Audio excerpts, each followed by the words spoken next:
I'm sure my family members in Texas do not understand how I could leave the country, but our beliefs diverged.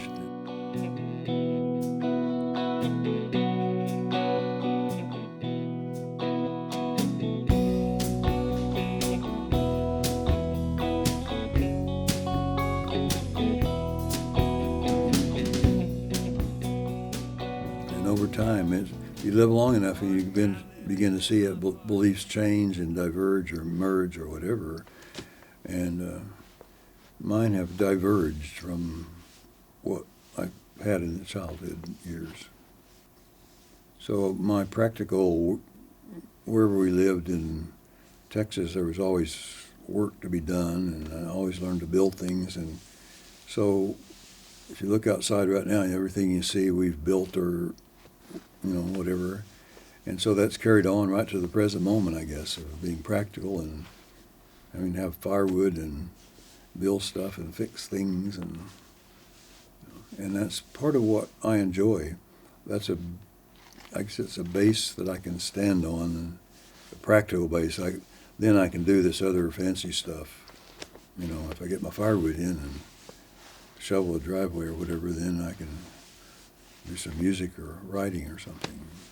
So as a kid, there wasn't a lot of time or inclination to kind of get in trouble or really test boundaries with authority or... No, and that was, I think, because of religion at the time. That's what kept a lot of people in line. I mean, it's the purpose of religion in a way is to get people to subject to some authority. And so you can do that in a lot of different ways. And so Christianity has rules, and if you're a believer, you follow them. And so I did learn those and follow them, and it did keep me out of trouble. If you're a true believer, then you don't get into too much trouble, as long as that doesn't collapse on you. And that's an interesting thing I've seen in my life many times, is belief systems like that collapse. And that's a big crisis. Mine didn't collapse. It just gradually shifted to something that was more solid. And I was lucky. I didn't do that intentionally. It just happened. But I think in my practice in Creston over the years, at least a half a dozen Christian ministers became my patient because their belief system collapsed. And I think I was really useful because I've seen it and know how it works. And so, one of the things I guess that I can put on the wisdom side is that I feel that I had religion, I kind of tested it, and then I let it, through diversity, become something other than religion. When we hit the 60s, things began to really change fast.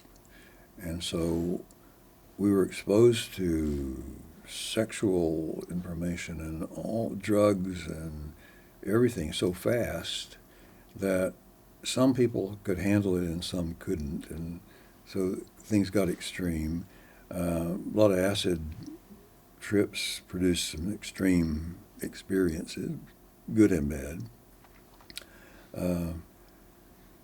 Various and sundry writings and books and things changed things.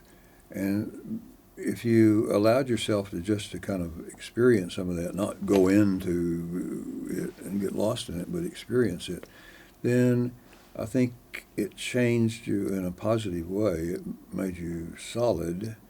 Ann and I, my wife, always believed that we had to inoculate Jason, our son, against extreme beliefs. So we exposed him to Christianity. We actually went to church and talked about it. We exposed him to Buddhism.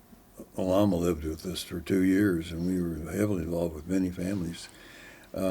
we discussed other things, other religions and things with him, so that he wouldn't necessarily have to get lost in any of those or to spend years getting back out of them unless it was something that was just right for him.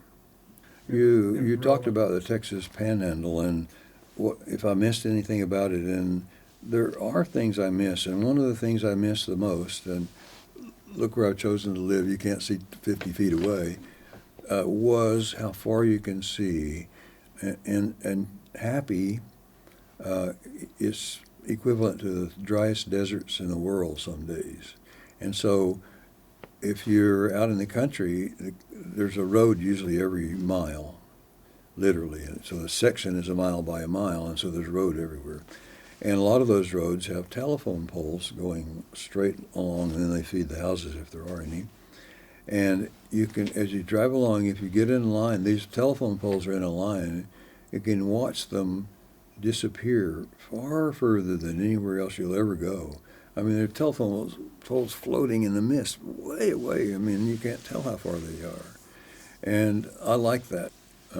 But I miss that. And people are people, but still in regions that people are different. And in the Texas Panhandle, if you're the right, probably color, you have the right habits, then they'll do anything for you, absolutely anything.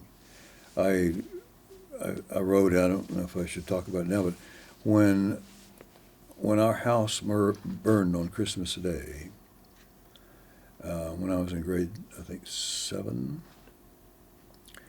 I didn't go home. I didn't go back to Happy the next day, of course.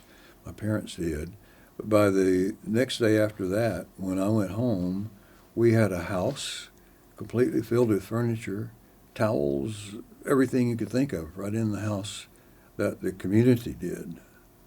So that's an example of how good people can be there. But yet they can be very aggressive. If they feel you're intruding on their property or stealing their stuff, they'll get their gun out and shoot you, because that's what they've always done in Texas. And literally, everybody has a gun, and they occasionally do shoot each other. But there's a lot of knowing that you don't cross Fred because he might shoot you. So there's that element of the culture that's not here in Canada that I like a lot.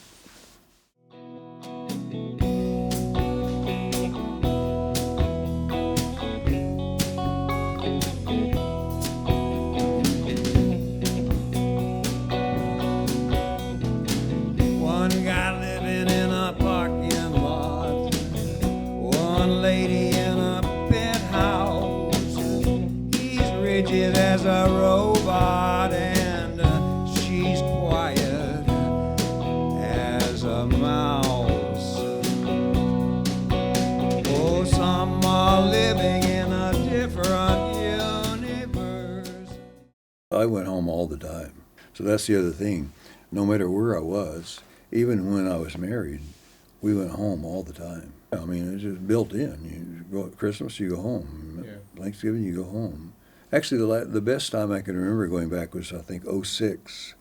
And Ann and I drove back in our camper van, and we went to Dallas. They went to the Panhandle, and they had a big reunion there. We attended and all that.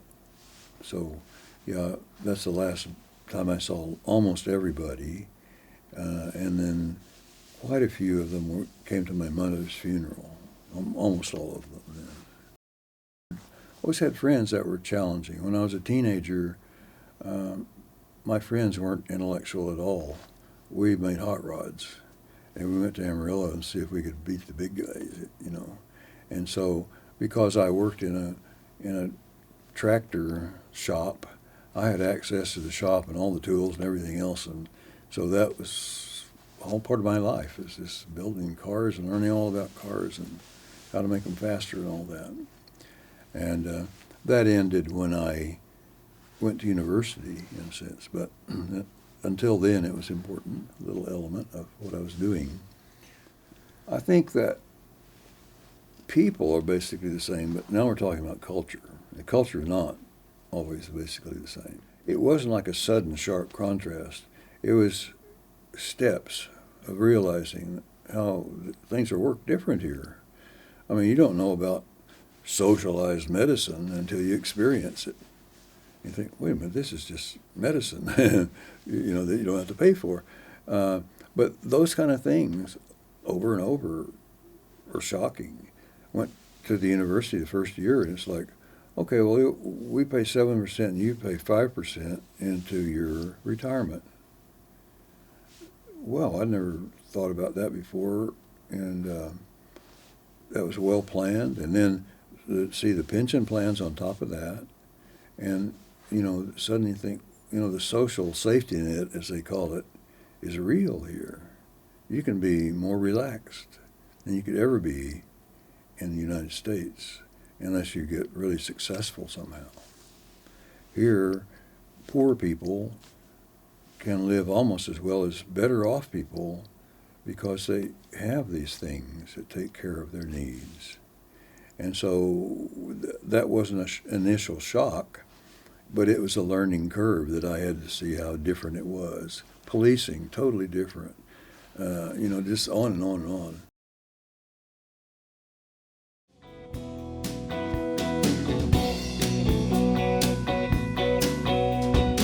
One country living in a gun world where fighting and shooting cannot cease. One country in a